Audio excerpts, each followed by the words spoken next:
snaga i slava.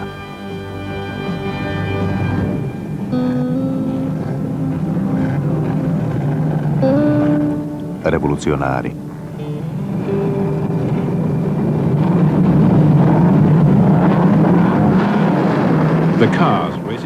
Automobili koji su se utrkivali na stazama za velike nagrade u poratnim godinama bili su napravljeni uobičajeno. Motori sprijeda, tradicionalno napravljeni, izvanredno učinkoviti uzorci vozila, koja gotovo da biste mogli vidjeti na cesti.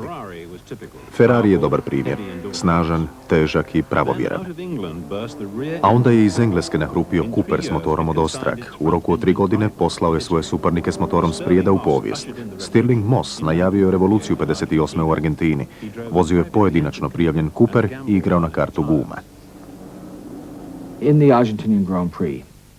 Velika nagrada Argentine bila je prva velika utrka za automobil s motorom Straga. Ondje se našao automobil Roba Walkera. Rekao sam Robu, nema načina da promijenimo ove kotače, nemamo ih čime brzo skidati. I ja ću štedjeti gume tijekom utrke. Utrka je počela i, kako se to često događa, upadnete u skupinu. Vozio sam iza nje. Na ravninama vozio sam u njihovoj zavjetrini, pa sam mogao lakše svladavati zavoje. Koristio sam se cestom što je moguće nježnije. Kad bih vidio ulje, vozio bih preko ulja, a kad bih izišao iz zavoja, vozio bih po travi koja je bila razmjerno hladna. I jednostavno sam zasjeo ondje i nisam pokušavao preuzeti vodstvo. Dok se drugim vozilima nisu počele ljuštiti gume i krenuli su u boksove. Ja sam tada naslijedio vodstvo jer oni su otišli. Vrlo dobro se sjećam, pravim krug i iznenada odoše podnožnici na prednjim kotačima, što me zabrinulo jer mogao sam ih vidjeti. Sjećam se kako sam vozio krug i mislio, ma sad ne mogu stati, Bože moj, ta ja pobjeđujem na velikoj nagradi Argentine u ovom malom Cooperu s motorom od 2,2 litre Straga. Ova prva pobjeda automobila s motorom Straga uveliko se temelji na Mossovoj vozačkoj vještini, stoga uopće ne iznenađuje što je malo ljudi ozbiljno shvatilo ovu revolucionarnu zamisao. Kad je stigao Cooper, svi smo ga pogledali i nasmijali se. Govorili smo, ovo je patuljak, takav automobilčić.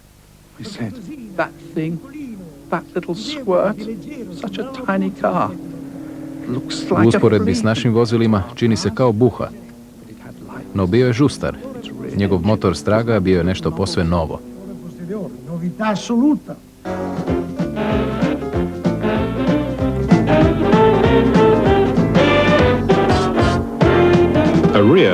Automobil s motorom Straga ima nekoliko prednosti. Lakši je pa bolje koči, ima veće ubrzanje. Kako mu je veći dio težine bliže središtu, lakše je njime upravljati. Vozač sjedi niže, pa je vozilo aerodinamičnije. Teško je vjerovati, no rodno mjesto revolucije stražnjeg motora bilo je u radionici u Sariju, koje su vlasnici bili Cooperovi, otac Charles i sin John. Ovdje su uz pomoć malo radnika proizvodili jednostavne no uspješne trkače automobile, nazivali su ih kovačkim poslićima. Johna su neki veliki konstruktori odbacili jer je bio vlasnik radionice.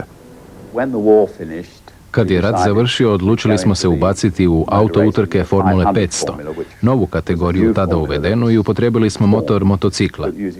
Drugim riječima, motocikl na 4 kotača.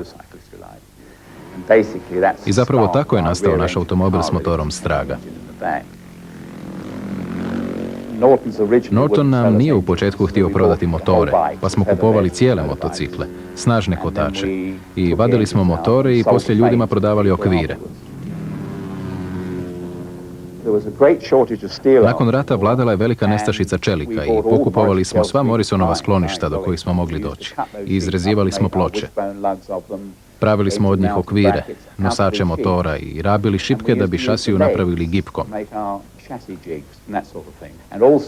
Mnogo smo toga kupovali od tvrtke u Kingstonu imenom Collies, koja je prodavala rabljenu zrakoplovnu opremu, osobito benzinske crpke za zrakoplove i slično. Tako zamisao stavljanja motora Straga nije posljedica iznenadnog nadahnuća, nego toga što su Cooperovi gradili svoje prve automobile oko motora motocikla, koji je smješten u središtu vozila, te pomoću lanca pokreće zadnji kotač. Oni su možda slučajno spoznali inovacijsko ustrojstvo, no znali su ga iskoristiti. Njihovi prvi automobili vladali su Formulom 3, sljedeći korak bila je Formula 2, a onda cilj, Formula 1. U tome im je pomogao dolazak 30-godišnjeg Australca, čovjeka koji je spojio izvanrednu vozačku darovitost s poznavanjem strojogradnje. Jack Brabham, njegova tehnička znanja imala su odlučujuću ulogu u stvaranju Cooperovih automobila za velike nagrade. John Cooper je čovjek koji mi je mnogo pomogao u auto utrkama. I među nama se razvilo divno prijateljstvo. Te je to doista bio naš zajednički momčadski napor.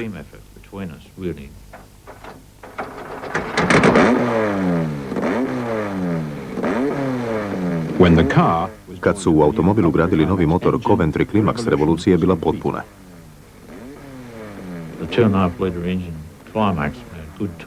Motor Climax od 2,5 litre imao je dobru snagu okretanja. Moglo ga se krasno voziti.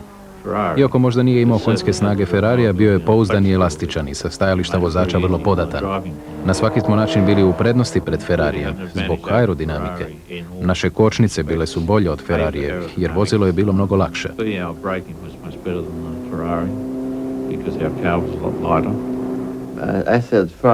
Gotovo do 1960. držao sam da su Ferrariji veličanstveni strojevi na 4 kotača.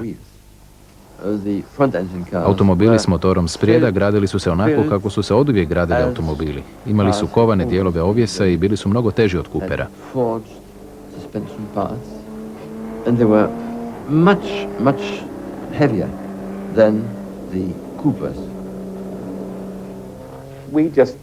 Mi smo se samo poslužili zdravim razumom. Što smo držali ispravnim, bilo je ispravno. I osim toga pravili smo čvrste automobile, pa se nisu kvarili. Kako ga ima smisla potrošiti sav novac na utrke i onda ne završiti utrku? Naš je stav bio da moramo završiti utrku. 59. i 60. oni su obično završavali prvi. Brabham sad vodi. Utrka i svjetsko prvenstvo njegovi su i ostaje mu samo još jedan krug. Voditelj momčadi John Cooper pozdravlja ulazak u cilj pobjednika. No nešto ne valja. McLaren broj 9 odnio je kockastu zastavicu. U Cooperovu boksu nastalo je zaprepaštenje. Brabham je trebao proći cilj prvi, no Jack Brabham ostao je bez goriva i još je u utrci. Mora gurati taj automobil više od 400 metara do ciljne crte. I to nakon više od 2 sata vožnje brzinom od 160 km/h. Ovakva odvažnost resi samo prvake. Bruce McLaren u drugom Cooperu odnio je kockastu zastavicu, no Brabham je već osvojio velike nagrade Britanije i Monaka, a 1960. osvojit će ih još 5. Pokraj nas tutnja automobili, a Jack Brabham krči sebi put do prvenstva svijeta u auto utrkama.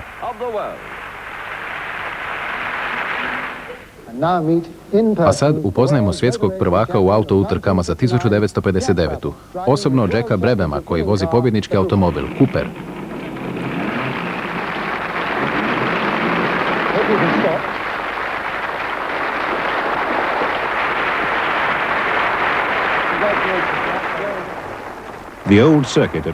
Stara staza u Remsu vidjela je kako revolucija motora Straga postaje punoljetna. Od 20 vozača na startu, 17 je britanskih i 10 od njih u Cooperima. Utrka u Remsu 1960. zacijelo je jedna od onih koje ću dugo pamtiti. Ferrarije, tvorničku momčad, vozili su Phil Hill i Von Trips. I završilo je to fantastičnim dvobojem između nas.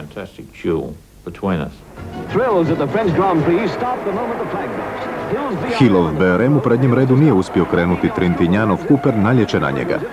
Zbrka se raščišćava, iako će biti nešto užurbanog krpanja u boksovima.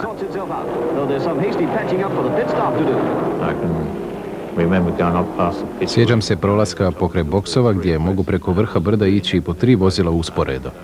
A bila je to izjednačena utrka. Tek u posljednjih nekoliko krugova utrke Phil Hill počeo je očajavati i tad sam ga nadmašio.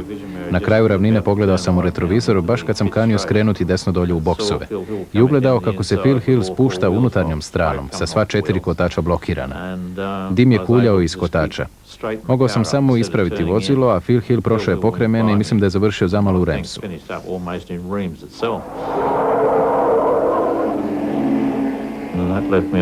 I tako sam ostao sam u preostalih nekoliko krugova i dobio utrku bez teškoće.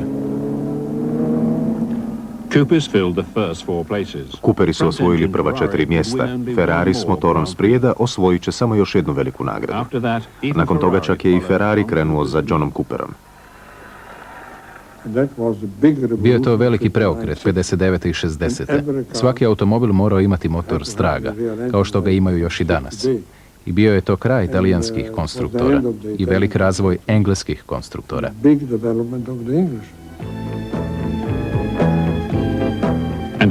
I doista se pojavio jedan Engles, Colin Chapman, kao izvanredan izumitelj u automobilističkom športu.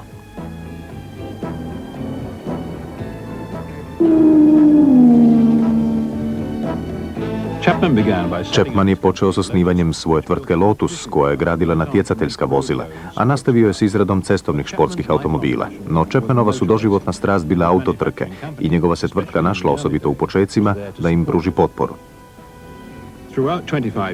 Tijekom 25 godina u Formuli 1, Chapman je umro od srčanog udara u dobi od 54 godine. Prvi je uveo izvanredan niz inovacija. Nisu sve bile uspješne, no mnoge su stvorile oblik automobila za velike nagrade kakav poznajemo danas. Colin je imao petlje. Hoću reći da je bio vrlo inteligentan, pravi izumitelj. Bio je čovjek koji je izmijenio lice utrka za velike nagrade na mnogo načina. Očito je bio velik zanesenjak, a ljudi koji su s njim radili zacijelo su se ponijeli za njegovom golemom energijom i privrženosti zbiljskom pobjeđivanju.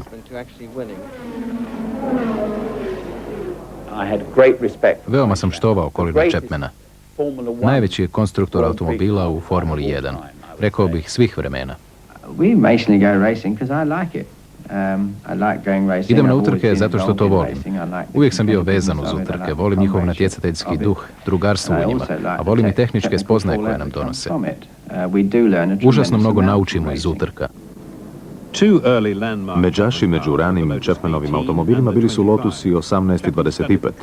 Chapman je proučio ustrojstvo Coopera i onda ga poboljšao. Njegov prvi uspješni automobil u Formuli 1 bila je 18-tica. Jedan ju je kritičan nazvao kutija za cipele s 4 poklopca od kante za smeće. No bila je uspješnija od Coopera. Ireland je tad vozio za Lotus. Pobjeđivao je u 18-tici, a u jednoj kasnijoj verziji osvojio je čak i veliku nagradu. Dok je pomogao Lotusu da stekne ime, iskusio je dobre i loše strane Chapmanovih pionirskih vozila.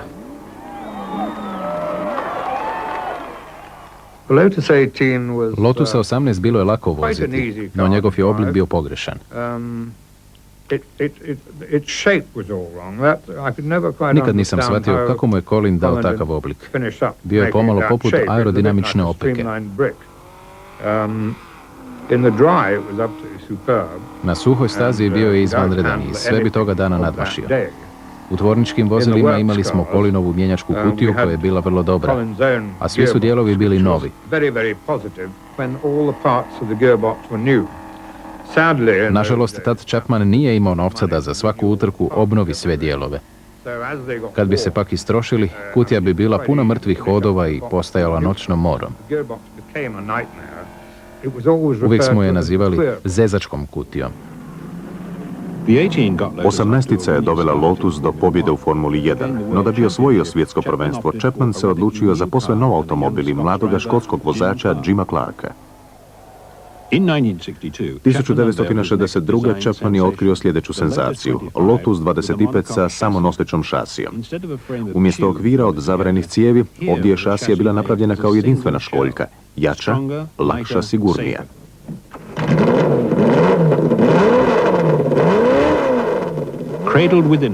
U njoj je bio smješten stroj Coventry Climax V18. Samonoseći postroj s gumenim spremnicima za gorivo, uredno smještenima uz bokove, ubrzo su preuzele i druge momčadi. U međuvremenu je Lotus 25 s Jimom Clarkom na juriš osvojio 10 velikih nagrada u 2 godine i donio Chapmanu prvo od njegovih 7 svjetskih prvenstava za konstruktore. A onda je Coventry Climax prestao proizvoditi trkače motore i Chapmanu je trebao nov pogon. Momčadi su se za svoje motore morale pouzdavati u druge. I tako je tu bila nova prekrasna i blistava Lotusova